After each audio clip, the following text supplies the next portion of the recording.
a nice stairway over the abandoned railroad bed.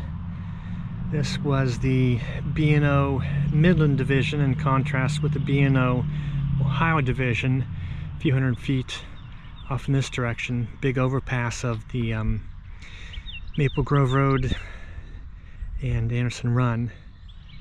This was abandoned in the 1970s, so I'm glad to see that it's a recreational trail. I wish the B&O Ohio Division could have found that use too.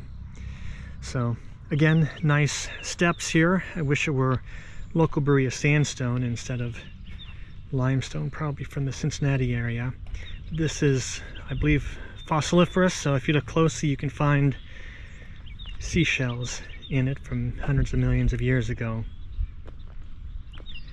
So I guess this is planted as a prairie, although there's a lot of teasel that seems to find its way in these planted prairies. It needs to be eradicated because it is not a native species like the other prairie plants.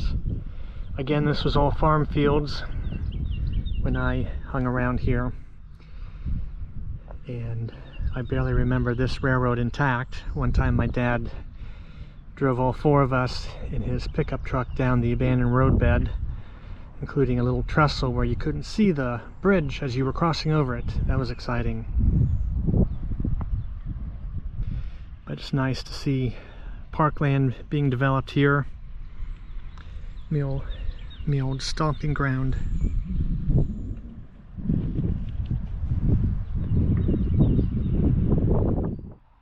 And it's nice to have an area for dogs and their people to get some exercise, along with the dog park in Chillicothe, north end of Yuctangi Boulevard. And nice touch with the fire hydrant there. Of course, the dogs have no idea that it's a fire hydrant. It's just something to mark. It's a nice whole setup, along with a drinking fountain for the dogs. And looking at the bridge on Maple Grove Road, I can see that this lower area had been flooded recently. And it's nice that this trail is named after a common wildflower here that can get pretty thick in these woods. So let's take a look at that.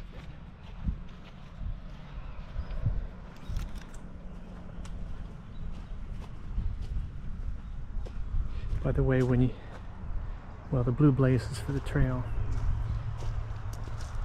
but blue also means prune the tree, red means cut it down for utilities. I'm certain here it means the Bluebell Trail.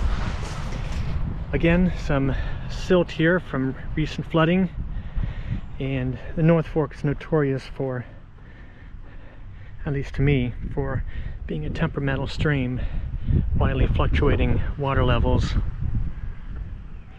Big trees here, I think, are poplar, and of course the one in white is sycamore. That one is not very big yet. Give it time. So this would have been a mucky trail maybe a week ago, sometime recently. Plenty of footprints. And there's a butterfly here. Might be one of the territorial ones that tries to chase you out of its area.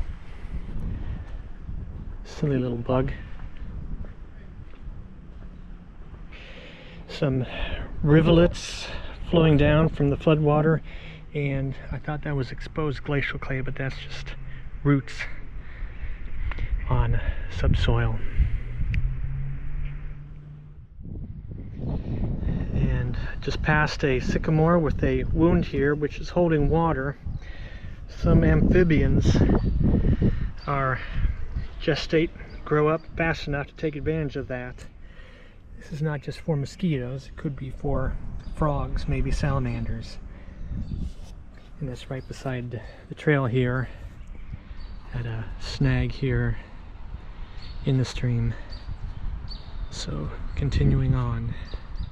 Still early for most spring wildflowers. But here's one with a nice leaf. This is, I don't know if it's Virginia waterleaf, might be a different species, but it has this this leaf that looks like it's been stained by water. You know, when you have a glass of water on the table in the living room and it sweats and it ruins it and your mom yells at you. But in a few weeks they should have nice light blue flowers coming up, as well as the bluebells here, Virginia bluebells, Mertensia, on the Bluebell Trail. And speaking of wildflowers, this is toothwort, I believe cutleaf toothwort, with some flowers coming on. And then this is wild lettuce, which is not too closely related to the lettuce in your grocery store. And some more toothwort here with wild garlic, which may or may not be the invasive alien species. But this is an invasive alien species that is, I